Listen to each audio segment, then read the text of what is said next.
Chapter 13. Hospitality under the Arctic Circle. It ought to have been night time, but under the 65th parallel. It ought to have been night time, but under the 65th parallel there was nothing surprising in the nocturnal polar light. It ought to have been night time, but under the 65th parallel there was nothing surprising in the nocturnal polar light. In Iceland, during the months of June and July, the sun does not set, but the temperature was much lower. I was cold and more hungry than cold. Welcome was the sight of the bower which was hospitably open. Welcome was the sight of the bower which was hospitably opened to receive us. It was a peasant's house, but in point of hospitality it was equal to a king's. On our arrival, the master came with outstretched hands, and without more ceremony he beckoned us to follow him. To accompany him down the long, narrow, dark passage would have been impossible. Therefore we followed as he bid us. The building was constructed of roughly squared timbers, with rooms on both sides, 4 in number, all opening out into the one passage. These were the kitchen, the weaving shop, the badstofa or family sleeping room, and the visitors' room, which was the best of all. My uncle, whose height had not been thought of in building the house, of course hit his head several times against the beams that projected from the ceilings. We were introduced into our apartment, a large room with a floor of earth stamped hard down and lighted by a window, the panes of which were formed of sheep's bladder, not admitting too much light. The sleeping accommodation consisted of dry litter, thrown into 2 wooden frames painted red and ornamented with Icelandic sentences. I was hardly expecting so much comfort. The only discomfort proceeded from the strong odour of dried fish, hung meat, and sour milk, of which my nose made bitter complaints. When we had laid aside our travelling wraps, the voice of the host was heard inviting us to the kitchen, the only room where a fire was lighted even in the severest cold. My uncle lost no time in obeying the friendly call, nor was I slack in following. The kitchen chimney was constructed of the ancient pattern. In the middle of the room was a stone for a hearth. Over it in the roof, a hole to let the smoke escape. The kitchen was also a dining room. At our entrance, the host, as if he had never seen us, greeted us with the word "Solvertu," which means "be happy," and came and kissed us on the cheek. After him, his wife pronounced the same words, accompanied with the same ceremonial. Then the 2, placing their hands upon their hearts, inclined profoundly before us.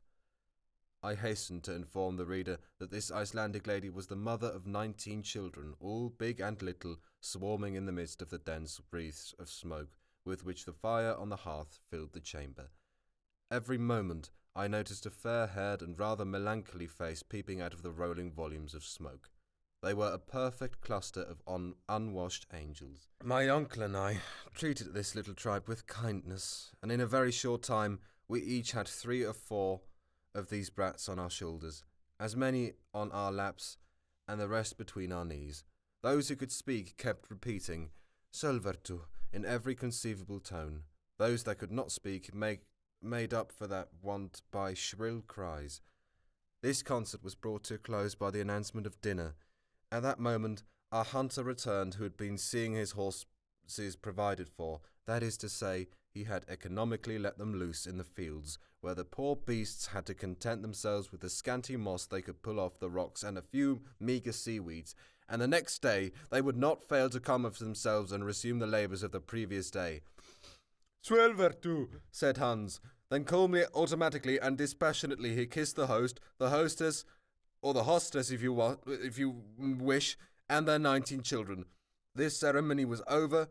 We sat at table, 24 in number. That's a lot of people, and therefore one upon another. The luckiest had only 2 urchins upon their knees. But silence reigned in all this little world, and the arrival of the soup and the national taxiternity resumed its empire even over the children. The host served out to us soup made of lichen, and by no means unpleasant, then an immense piece of dried fish, floating in butter rancid with 20 years' keeping, and therefore, according to Iceland gastronomy, much preferable to fresh butter, Along with this, we had Sky, a sort of clotted milk with biscuits and a liquid prepared from juniper berries. For beverage, we had a thin milk mixed with water, called in this country blunder. It is not for me to decide whether this diet is wholesome or not. All I can say is that I was desperately hungry, and that dessert I swallowed to the very last gulp of a thick broth made from buckwheat. As soon as the meal was over, the children disappeared, and their elders gathered round the peat fire, which also burned such miscellaneous fuel as briars, cow dung, and fish bones. After this little pinch of warmth, the different groups retired to their respective rooms. Our hostess hospitably offered us her assistance in undressing, according to Icelandic usage. That's nice. But on our gracefully declining, because we're posh, she insisted no longer, and I was able at last to curl myself up in my mossy bed. At 5 next morning, we bade our host farewell, my uncle with difficulty persuading him to accept a proper remuneration, and Hans signalled the start. At 100 yards from Garda, the soil began to change its aspect. It became boggy and less favourable to progress. On our right, the chain of mountains was indefinitely prolonged like an immense system of natural fortifications, of which we were following the counterscarp or lesser steep. Often we were met by streams which had to ford with great care not to wet our packages.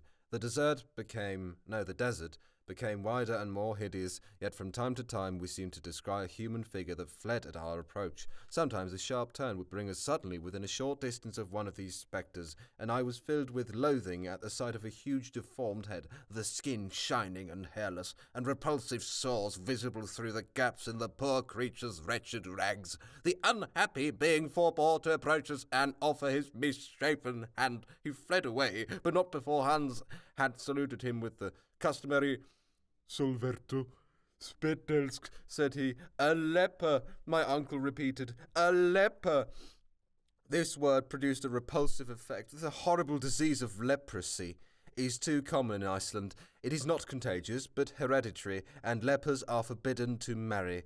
These apparitions were not cheerful, and did not throw any charm over the less and less attractive landscapes. The last tufts of grass had disappeared from beneath our feet. Not a tree was to be seen unless we except a few dwarf birches as low as brushwood. Not an animal but a few wandering ponies that their owners would not feed. Sometimes we could see a hawk balancing himself on his wings under the great cloud, and then darting away south with rapid flight. I felt melancholy under this savage aspect of nature, and my thoughts went away to the cheerful scenes I'd left in the far south. We had to cross a few narrow fjords, and at last quite a wide gulf. The tide, then high, allowed us to pass over without delay, and to reach the hamlet. What the fuck is a hamlet? Of Alftanes, 1 mile beyond. That evening, after having forded 2 rivers full of trout and pike, nice, called Alpha and Heta, what you named the bloody fish, we were obliged to spend the night in a deserted building worthy to be haunted by all the elfins of Scandinavia. The Ice King certainly held court here, and gave us all night-long samples of what he could do. No particular event marked the next day. Bogs, dead levels, melancholy desert tracks wherever we travelled. By nightfall we had accomplished half our journey, and we lay at Krösolbt. Because why give it a proper name? On the 19th of June, that happens to be my birthday, for about a mile, that is an Icelandic mile, that's a longer mile than the other mile, we walked upon hardened lava. This ground is called in the country Hraun. The writhen surface presented the appearance of distorted, twisted cables, sometimes stretched in length, sometimes contorted together. An immense torrent, once liquid, now solid, ran from the nearest mountains. Now extinct volcanoes, but the ruins around revealed the violence of the past eruptions. Yet here and there were a few jets of steam from hot springs.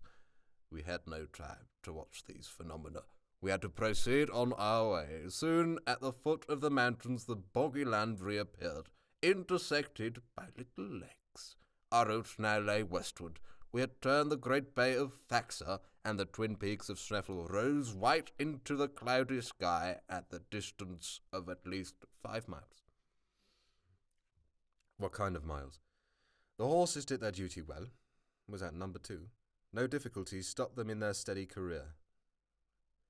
This really has been translated 1-to-1 from French, eh? Career? I was getting tired. I am getting tired. But my uncle was as firm and straight as he was at our first start. I could not help admiring his persistence, as well as the hunters who treated our expedition like a mere promenade. Yes, June 20th, at 6 p.m. we reached Budir, a village on the seashore, and the guide there claiming his due, my uncle settled with him. It was Hans's own family, that is, his uncles and cousins, who gave us hospitality. We were kindly received, and without taxing too much the goodness of these folk, I would willingly have tarried here to recruit after my fatigues. But my uncle, who wanted no recruiting, would not hear of it, and the next morning we had to bestride our beasts again. Oh, the language of the intellectuals. Bestride, tax, recruit, fatigues. The soil told of the neighbourhood of the mountain, whose granite foundations rose from the earth like the knotted roots of some huge oak. We were rounding the immense base of the volcano. The professor hardly took his eyes off it. He tossed up his arms and seemed to defy it and to declare, "There stands the giant that I shall conquer." After about an hour's walking, the horses stopped of their own accord, and at the door of the priest's house at Stapai. Chapter 13, that. No, 4.